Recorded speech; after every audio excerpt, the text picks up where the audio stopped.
پھر وہیں کی وہیں تازہ ہو گئی۔ مجھے عزت قرآن کی قسم ہے، ہمیں گالیاں دے لو، ہمیں دیواروں پہ کافر لکھ دو، ہم شیعوں کو مشرک کہہ دو، ہم بڑے مطمئن ہیں دین کے معاملے میں۔ ہم نے دین بادشاہت سے نہیں لیا، ہم نے دین لیا ہے امامت سے۔ نبوت بول رہی تھی، امامت محفوظ کر رہی تھی۔ نبوت بول رہی تھی، امامت محفوظ کر رہی تھی۔ 25 سال کے بعد علی نے آ کے مدینے کی مسجد میں نماز پڑھائی تو اندھے صحابی نے چیخ مار کے کہا، آج محمد والی نماز یاد آئے۔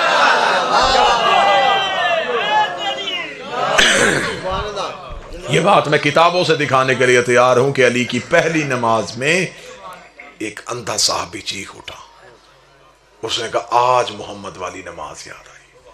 اس کا مطلب ہے کہ اس دور میں جو علی تک حکومت پہنچی، اس دور میں نہ نماز وہ رہی تھی، نہ روزہ وہ رہا تھا، لوگوں نے دین اپنی مرضی کے مطابق استعمال کیا۔ لوگوں نے اپنے آپ کو بچانے کے لیے دین استعمال کیا، امامت نے دین بچانے کے لیے اپنا آپ آگے کیا۔ خلافت کی بیعت میں اور امامت کی بیعت میں بڑا فرق ہوتا ہے۔ یزید نے بیعت مانگی تھی نا حسین سے، میں ایک جملہ کہوں گا بیعت کا، اصل بیعت کسے کہتے ہیں؟ نبی کے دور میں بیعت اور تھی، نبی کے بعد بیعت کا انداز ہی بدل دیا گیا۔ اگر ایک جملہ دارین غور سے سن لیا جائے تو میرا خیال ہے اس جملے کے بعد پھر زیادہ وضاحت کی ضرورت نہیں پڑے گی۔ جب نبی بیعت کرواتے تھے تو جب نبی بیعت کرواتے تھے نبی تب بھی رسول ہوتے تھے، جب بیعت ختم ہوتی تھی نبی تب بھی رسول ہوتے تھے۔ نبی نہیں بدلتے تھے، لیکن جو بیعت کرنے والا آتا تھا وہ آتا کافر تھا، جاتا مسلمان تھا۔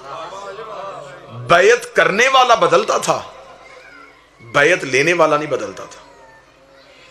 ان کی بیعت کرنے سے نبی میں قدم اضافہ نہیں ہوتا تھا کہ نبی کو اب خدا نے کہہ دیا کتنے لوگوں نے تیری بیعت کر لی ہے تو اب تو سید الانبیاء ہو گیا، اس سے زیادہ لوگوں کو کروا پھر تو سید المرسلین ہو جائے گا۔ نہیں، جو نبی کا سٹیٹس تھا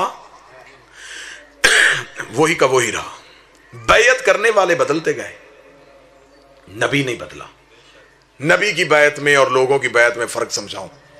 نبی کے دور میں بیعت کرنے والا آتا کافر تھا، جاتا مسلمان تھا، اور نبی نبی رہتا تھا۔ جب نبی کے بعد خلافت والوں نے بیعت کروائی، طریقہ بدل گیا۔ جو بیعت کرتا تھا وہ آتا بھی مسلمان تھا، جاتا بھی مسلمان تھا، اور جو بیعت کرواتا تھا جب وہ بیعت کرواتا تھا تب وہ صرف مسلمان ہوتا تھا، جب بیعت ہو چکتی تھی تو پھر وہ خلیفہ ہو جاتا تھا۔ بیعت لینے والا بدلا، بیعت کرنے والا نہیں بدلا۔ نبی کے دور میں بیعت کروانے والا نہیں بدلا، بیعت کرنے والا بدلا۔ لوگوں نے دین کو بادشاہت سمجھ لیا، لوگوں نے دین کو حکومت سمجھ لیا، انہوں نے حکومت کی خاطر مذہب قبول کیا تھا، لیکن آل محمد نے ہر دور میں دین بچانے کے لیے قربانی دی۔ یہی تو وجہ ہے کہ جب بیٹے ختم ہو گئے تو پھر بیٹیاں بازاروں میں آ گئیں۔